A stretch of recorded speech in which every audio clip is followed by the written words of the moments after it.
Kemudian yang kedua, kalau tidak ada tuntunannya tidak perlu di-upload. Baik. Kemudian juga di situ kalau menyinggung umat Islam yang lain, maka kapan umat Islam majunya? Terima kasih. Jadi tugas dakwah sebagaimana yang dilakukan oleh Rasulullah itu kalau seperti yang disampaikan oleh si penanya, bahwa kalau menyinggung orang lain tidak perlu disampaikan karena umat Islam tidak akan maju, maka Rasul tidak akan menyampaikan karena Rasul itu sangat menyinggung warga Mekah. Rasul itu sangat menyinggung orang musyrik. Oh budullah wala tusyriku bihi syai'a, sembahlah Allah dan jangan mensekutukan. Orang-orang sana mensekutukan, marah itu. Rasul bahkan juga mengatakan kepada kita larangan riba. Pelaku riba jahiliyah itu di Mekah, di Madinah tersinggung semua itu. Dan tidak hanya orang kafir yang tersinggung, orang Islam pun tersinggung. Karena riba itu pada saat itu dilarang oleh Al-Quran itu dalam 4 tahap. Jadi masih banyak umat Islam di sekitar Nabi yang melakukan riba. Andai kan tidak boleh nyinggung, Nabi tidak akan ngomong riba, karena masyarakat pada saat itu melakukan riba. Maka tugas pendakwah itu innama alaikal balag. Allah menyebutkan kepada Rasul, tugasmu hanya menyampaikan hidayah dari Allah. Innaka la tahdi man ahbabta walakinallaha yahdi may yasha. Sesungguhnya engkau hai Muhammad tidak mampu memberi petunjuk orang yang engkau cintai, tetapi Allah akan memberikan hidayah kepada siapa saja yang dikehendaki. Jadi tugas kita hanya menyampaikan. Dan kalau kemudian ada yang tersinggung, itu bukan tujuan. Tujuannya itu adalah untuk meluruskan saja.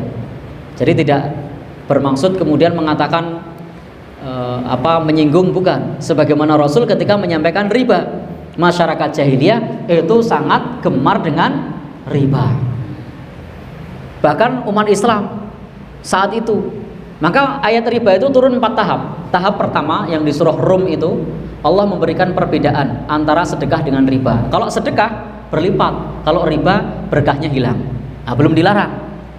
Tahap kedua yang di surat An-Nisa, bahwasanya orang Yahudi itu dilaknat karena melakukan riba.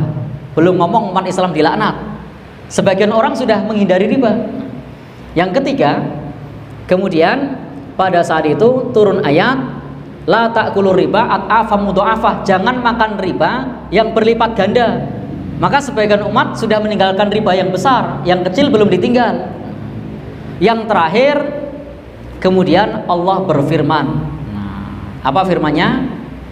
Wa ahallallahul bai'a wa harramar riba. Allah menghalalkan jual beli dan mengharamkan riba. Faman ja'ahu mau'izatun mir rabbih fantaha. Barang siapa yang datang nasihat dari Allah lalu dia berhenti, falahu ma salaf, baginya harta yang telah lalu. Jadi yang lalu halal. Kalau lalu dia berhenti. Kemudian waman ada, barang siapa yang ngulangi lagi. Jadi kalau tadi falahu ma salaf wa amruhu ilallah, urusannya kepada Allah, bagi yang mau berhenti. Kalau dia ngulang lagi sesudah tahu, maka kemudian Allah Subhanahu wa taala menyebutkan ulaika ashabun nar. Nyinggung enggak nih kira-kira? Barang siapa yang ngulangi riba, maka mereka menjadi penghuni neraka. Kira-kira nyinggung enggak nih? Quran nyinggung enggak nih? Banyak enggak umat Islam yang melakukan riba? Banyak. Ayat Quran ini nyinggung pelaku riba enggak? Nyinggung. Berarti nuduh Quran bikin umat enggak maju ini. Maaf loh penanya. Ya. Jadi karena Al-Quran juga nyinggung yang terkait dengan apa yang dilakukan oleh umat Islam.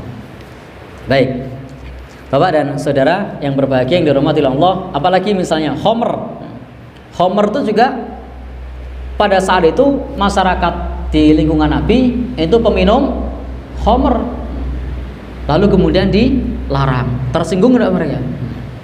Jadi yang kita pikirkan itu bukan tersinggung atau tidak, tapi yang kita pikirkan adalah sampainya risalah, sampainya tuntunan, sampainya syariat. Ketika kemudian kita menyampaikan yang tidak ada tuntunannya, itu yang kita sampaikan hanya sekedar tasfiyah, mencoba untuk melakukan pemurnian. Kita bisa memilah mana agama, mana adat, mana budaya.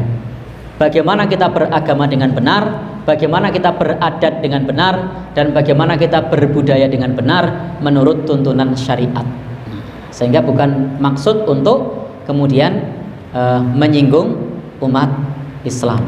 Dan tugas kita hanya menyampaikan, hak bagi yang mendengarkan untuk menerima atau tidak menerima.